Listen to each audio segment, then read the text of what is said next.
आज फिक्र का पहला फोकस दो बड़े चेहरों पर है और उनके बयानों पर है। जो पहला कैरेक्टर है वो है मुस्लिम धर्मगुरु और इत्तेहाद मिल्लत परिषद के प्रमुख तौकीर रजा, जो अपने मुस्लिम कार्ड वाली तकरीरों से चर्चा में रहते हैं। बरेली के तौकीर रजा ने इस बार जयपुर से वक्फ संशोधन बिल पर भड़काऊ बातें कही हैं।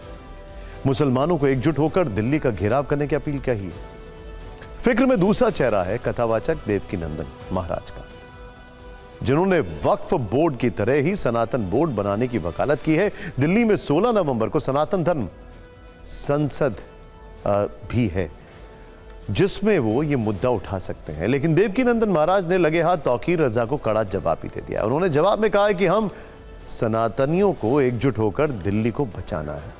तो क्या है दोनों के बीच छिड़ा ये धार्मिक कलेश, आपको सिलसिलेवार तरीके से बताते हैं। सबसे पहले तौकीर रजा की बात कर लेते हैं, जिनके ताजा बयान पर राजनीतिक प्रतिक्रियाएं आ रही हैं। सवाल पूछे जा रहे हैं कि आखिर वक्फ संशोधन बिल के विरोध का ये कौन सा तरीका है। पहले आप वक्फ संशोधन बिल पर तौकीर रजा का ये पूरा बयान सुनिए, जो उन्होंने रविवार को जयपुर में बुलाई गई एक प्रेस कॉन्फ्रेंस में दिया। उस मंच का नाम था तहफ़्फ़ुज़ औकाफ कॉन्फ्रेंस। तुम आओ, 24 तारीख को ये बात होगी, ये दिखाया जाएगा कि आज हम पूरे अमनो अमान के साथ आए हैं, हाथ में तिरंगा लेकर आए हैं, कानून अपने हाथ में नहीं लिया है, कानून के दायरे में आए हैं। लेकिन अगर हमारी बातें नहीं मानी गई तो 15 दिन के बाद फिर आएंगे और उस दिन तुम्हारी जिम्मेदारी होगी, उस दिन हम अपने तरीके से आएंगे। आप जयपुर से चलो तो दिल्ली तक जाम होना चाहिए। इस अंदाज में अगर निकलोगे तो तुम्हारी सुनी जाएगी। आओ कि हमारी तादाद को छुपाते हो, जिस दिन हम सड़कों पर आएंगे तो तुम्हारी रूह कांप जाएगी और तुम हमारी बात सुनने पर मजबूर हो जाओगे।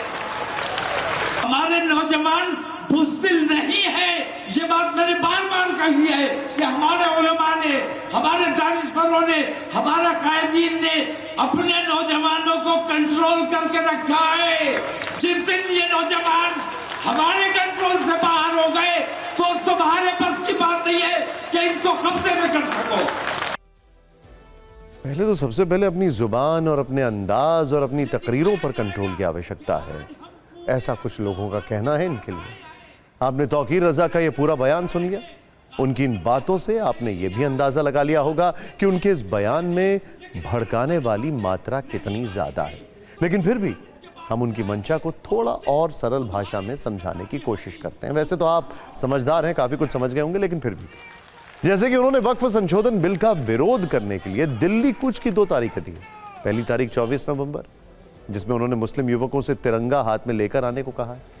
मतलब वो पहली बार में तो संवैधानिक तरीके से विरोध प्रदर्शन करने का भरोसा दिला रहे हैं। इसके बाद सरकार की ओर से उनकी बात ना माने जाने पर दूसरी तारीख ठीक 15 दिन बाद यानी कि 9 दिसंबर की है। उस समय उन्होंने अपने तरीके से मामले को देखने की बात कही है। तौकीर रजा से पूछा जाना चाहिए कि आपने अपने तरीके से दिल्ली आने का मतलब क्या होता है। क्या वो देश के संविधान को चुनौती देना चाहते हैं? तौकीर रजा ने कहा कि मुस्लिम एक साथ निकलेंगे तो उनकी सुनी जाएगी। तो क्या तौकीर रजा कानून के खिलाफ भीड़ तंत्र को खड़ा करना चाहते हैं? तौकीर रजा ने कहा कि हम सड़कों पर आएंगे तो तुम्हारी रूह कांप जाएगी।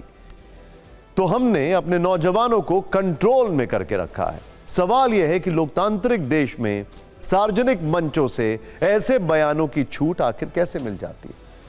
वक्फ संशोधन बिल ज्वाइंट पार्लियामेंट्री कमेटी में वहां पक्ष और विपक्ष दोनों तरफ के लोग हैं।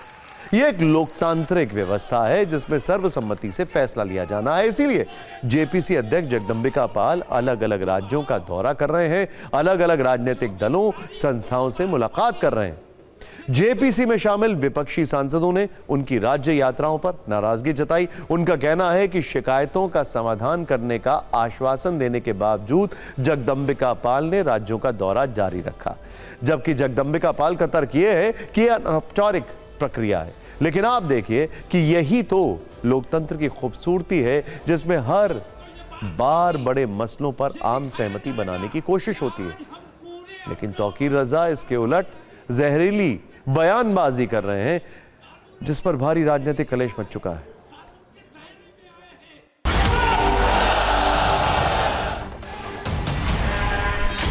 कभी मदनी डराते कि 5 लाख लोग लेकर के आएंगे, अभी तौकी रजा डरा रहे हैं, कभी ओवैसी के भाई चिल्लाते। ये समझ क्या लिया है? तौकी रजा को खुली चुनौती है कि अब बदला हुआ भारत है। कि ये एक्ट मैं समझता हूं आजादी के बाद हिंदुस्तान के अंदर मुसलमान के ऊपर अगर सबसे बड़ा कोई हमला हुआ है तो ये हमला है।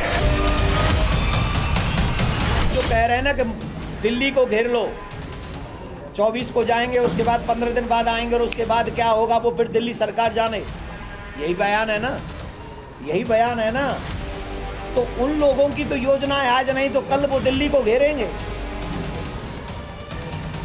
अब प्लान ये करना है कि हमें क्या करना है, हमें दिल्ली को घिरने देना है, दिल्ली को जाने देना है या दिल्ली को बचाना है। हिंदू धर्म गुरु हो चाहे मुस्लिम धर्म गुरु हो, किसी भी जाति धर्म के गुरु यदि संविधान के खिलाफ बात करते हैं तो गलत है। हमें बात वो करनी पड़ेगी जो देश के हित में हो, संविधान के अनुसार हो।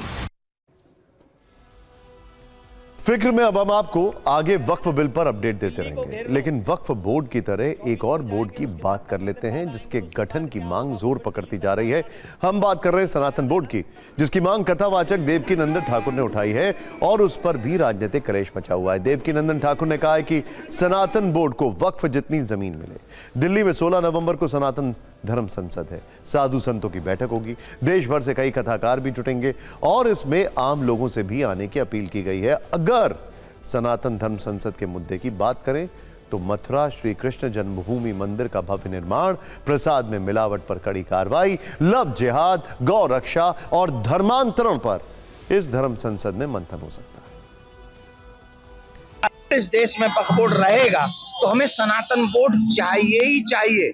सनातन बोर्ड के द्वारा हम अपनी सब चीजों का रक्षण करेंगे और सनातन बोर्ड के लिए निर्माण के लिए, कृष्ण भूमि के निर्माण के लिए 16 तारीख को बहुत बड़ी संख्या में दिल्ली में सनातन इकट्ठे होंगे।